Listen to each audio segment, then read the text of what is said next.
September 16 ಅಂತಾರಾಷ್ಟ್ರೀಯ ozone ದಿನ. ಎಲ್ರಿಗೂ ಅಷ್ಟು ಮಾಹಿತಿ ಇರೋದಿಲ್ಲ ಅಂತ ಅನ್ಸುತ್ತೆ.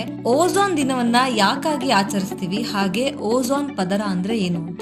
ಒಂದು ನೈಸರ್ಗಿಕವಾಗಿ ತಯಾರಾಗಿರುವಂತಹ ಭೂಮಿಯ ಸುತ್ತ ಆವರಿಸಿರುವ ಓಝೋನ್ ಪದರ ಹೆಸರಿನಲ್ಲಿ ಇರುವಂತೆ ಓಝೋನ್ ಪದರ ಸೂರ್ಯನಿಂದ ಭೂಮಿಗೆ ತಲುಪುವ ಹಾನಿಕಾರಕ ಅಲ್ಟ್ರಾ ವೈಲೆಟ್ ಕಿರಣಗಳನ್ನ ತಡೆದು ನಮ್ಮನ್ನ ರಕ್ಷಣೆ ಮಾಡುತ್ತೆ. ಈ ಪದರವನ್ನ ಕಂಡು ಹಿಡಿದಿದ್ದು 1913ರಲ್ಲಿ ಫ್ರೆಂಚ್ ಭೌತ ವಿಜ್ಞಾನಿಗಳಾದಂತಹ ಚಾರ್ಲ್ಸ್ ಫೆಬ್ರಿ ಹಾಗೆ ಹೆನ್ರಿ ಬ್ಯೂಸನ್. ಓಝೋನ್ ಪದರ 97ರಿಂದ 99% ಸೂರ್ಯನ ಫ್ರೀಕ್ವೆನ್ಸಿ ಅಲ್ಟ್ರಾ ವೈಲೆಟ್ ರೇಸ್ ಅಂದ್ರೆ 200 ನ್ಯಾನೋಮೀಟರ್ ಇಂದ 315 ನ್ಯಾನೋಮೀಟರ್ ವೇವ್ ಲೆಂತ್ ಅನ್ನ ತಡೆದು ಅಬ್ಸರ್ವ್ ಮಾಡುತ್ತೆ.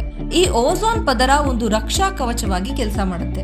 ಆದ್ರೆ 1976ರ ವಾತಾವರಣ ಸಂಶೋಧನೆಯ ಪ್ರಕಾರ ಓಝೋನ್ ಲೇಯರ್ ಡಿಪ್ಲೀಟ್ ಆಗ್ತಿದೆ, ಅಂದ್ರೆ ತನ್ನ ಸಾಮರ್ಥ್ಯವನ್ನ ಕಳ್ಕೊತಿದೆ. ಕಾರಣ ಫ್ಯಾಕ್ಟರಿಗಳಿಂದ ರಿಲೀಸ್ ಆಗ್ತಿರುವಂತಹ ರಾಸಾಯನಿಕಗಳು ಅಂದ್ರೆ ಕೆಮಿಕಲ್ಸ್, ಮುಖ್ಯವಾಗಿ CFC ಕ್ಲೋರೋಫ್ಲೂರೋಕಾರ್ಬನ್ಸ್ ಅನ್ನೋ ಕೆಮಿಕಲ್.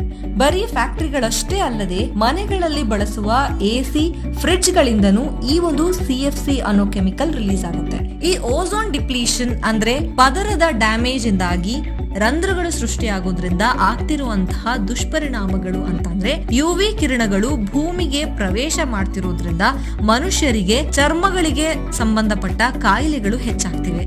ಮುಖ್ಯವಾಗಿ ಸ್ಕಿನ್ ಕ್ಯಾನ್ಸರ್ ಜಾಸ್ತಿ ಆಗ್ತಾ ಇದೆ. ಈ ಕಾರಣದಿಂದಾಗಿ ಓಝೋನ್ ಪದರದ ರಕ್ಷಣೆಗಾಗಿ ಕೆಲವು ಕೆಮಿಕಲ್ಸ್ ಗಳನ್ನ ಬ್ಯಾನ್ ಕೂಡ ಮಾಡಲಾಗಿದೆ.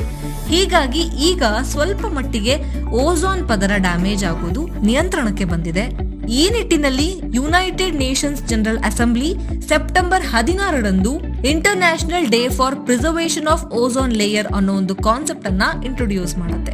ಇದರ ಪ್ರಕಾರ ಪ್ರತಿ ವರ್ಷ ಸೆಪ್ಟೆಂಬರ್ 16ರಂದು ಓಝೋನ್ ಪದರದ ಸಂರಕ್ಷಣೆಯ ಅರಿವನ್ನು ಮೂಡಿಸುವುದಕ್ಕೆ ಅಂತಾರಾಷ್ಟ್ರೀಯ ಓಝೋನ್ ದಿನವನ್ನ ಆಚರಿಸಲಾಗುತ್ತೆ.